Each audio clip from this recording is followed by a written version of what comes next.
Bagaimana pengakuan jin tentang Dajjal dan Illuminati? Apa yang mereka kerjakan? Berikut ini wawancaranya.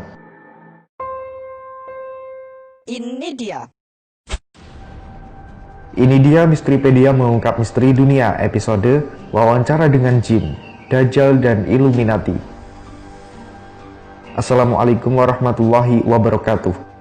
Cara mewawancarai jin yaitu dengan seorang mediator manusia. Dalam wawancara yang dilakukan oleh Syekh Abdul Rauf bin Halimah ini, ada dua jin kafir yang membuka semua rahasia kejahatan termasuk Dajjal dan organisasi tersembunyi Illuminati.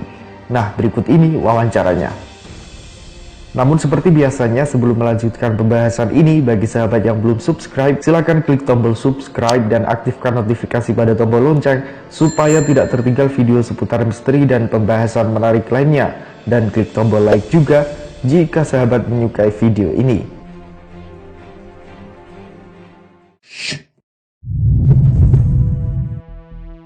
Perkenalan, Syekh Abdul Rauf bin Halimah lahir di Tunisia pada tahun 1967 dari seorang ayah Tunisia dan seorang ibu Amerika. Dia tumbuh besar di kedua budaya tersebut sampai dia memeluk Islam pada usia 15 tahun. Dia melanjutkan studinya di Perancis pada tahun 1986 lalu menetap di sana. Pria insinyur statistik dan ekonomi, juara olimpiade matematika dan bergelar master dalam bahasa Arab ini kini menjadi seorang praktisi ruqyah syariah. Awalnya Syekh Abdul Rauf menjelaskan bagaimana cara mewawancarai jin dan menjelaskan bahwa di dalam ruqyah, selain untuk menyembuhkan si penderita, sang peruqyah juga dianjurkan untuk mendakwai bangsa jin dan mengajaknya masuk Islam. Kali ini ada seorang ibu yang anaknya berteman dengan seorang penganut suatu agama. Saat teman anaknya itu hendak meninggalkan agama tersebut, si pemuka agama berkata bahwa ia harus membayar 75 juta rupiah atau hidupnya akan dipenuhi dengan masalah. Syekh Abdul Rauf mengatakan bahwa untuk mengundang jin dengan izin Allah Subhanahu wa Ta'ala, maka dibacakanlah surat Al-Baqarah ayat 148 yang artinya, "Di mana saja kamu berada, pasti Allah akan mengumpulkan kamu sekalian pada hari kiamat. Sesungguhnya Allah Maha Kuasa atas segala sesuatu."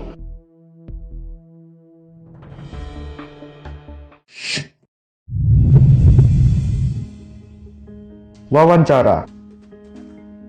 Setelah si ibu yang menjadi mediator tersebut dirasuki oleh jin yang bersangkutan dengan kuil agama teman anaknya tadi, maka wawancara pun dimulai. Jin di dalam tubuh wanita itu mengatakan bahwa para penganut agama itu memberikan persembahan untuk bangsa jin di kuil. Bangsa jin itu berpura-pura menjadi arwah nenek moyang, bahkan Tuhan, supaya mereka percaya, dan yang didapatkan oleh jin itu adalah makanan. Jin itu kemudian mengatakan bahwa di kuil itu ada satu ifrit yang berperan sebagai pemimpin. Dan rupanya jin yang pertama ini merupakan seorang jin pekerja. Jadi tugas ifrit adalah sebagai seorang mandor di setiap wilayah pekerjaan. Ifrit mengawasi para jin pekerja itu dan memastikan tugas-tugas dari iblis berjalan lancar.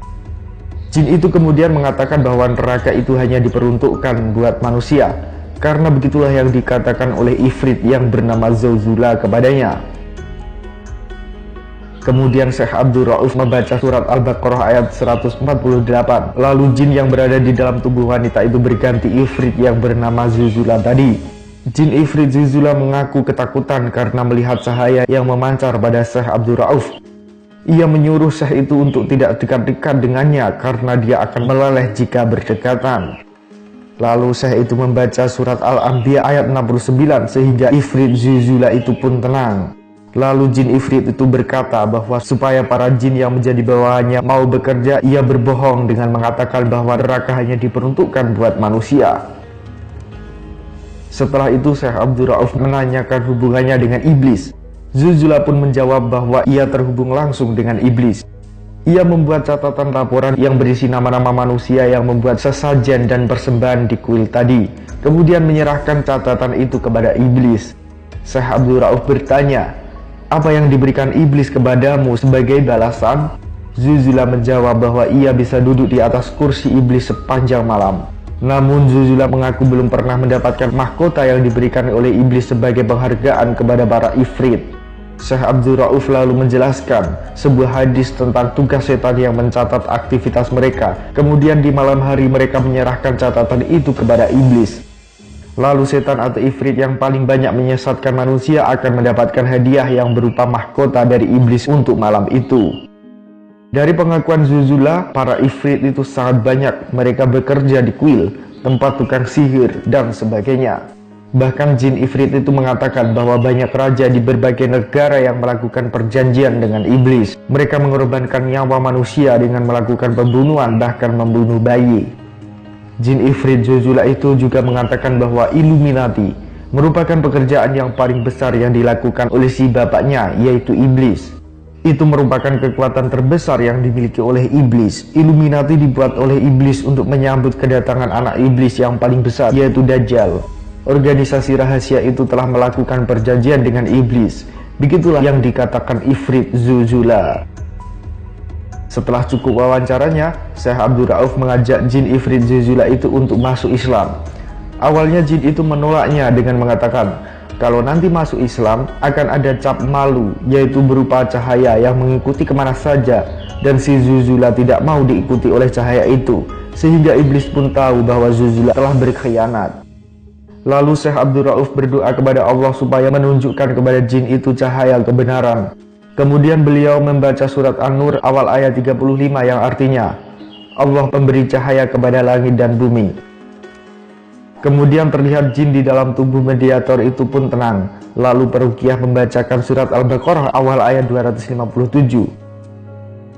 Allah pelindung orang-orang yang beriman. Dia mengeluarkan mereka dari kegelapan, kekafiran kepada cahaya iman.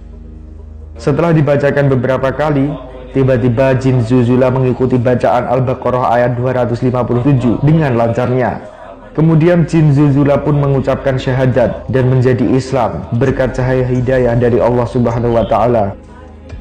Di akhir video berbahasa Perancis yang telah diterjemahkan dengan subtitle bahasa Indonesia oleh Apli Kita itu, diberi keterangan bahwa bangsa jin atau setan sangat mudah diislamkan karena fitrah mereka dapat melihat secara langsung efek bacaan Al-Quran. Seperti yang telah disebutkan tadi, bahwa jin itu bisa melihat cahaya keimanan pada diri seseorang.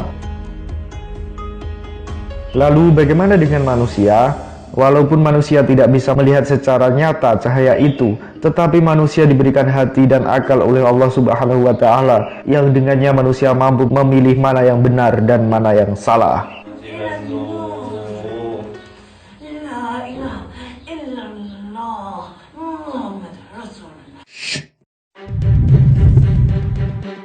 Pertanyaan hari ini, bagaimana tanggapan sahabat tentang wawancara dengan bangsa jin kali ini? Tulis di komentar ya.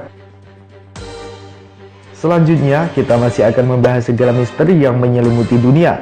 Maka dari itu pastikan sahabat sudah klik tombol subscribe dan pastikan juga tombol lonceng notifikasi menyala ya. Sekian pembahasan kita kali ini. Terima kasih atas perhatian sahabat. Sampai jumpa di pembahasan selanjutnya. Allahu a'lam bishawab. Wassalamualaikum warahmatullahi wabarakatuh.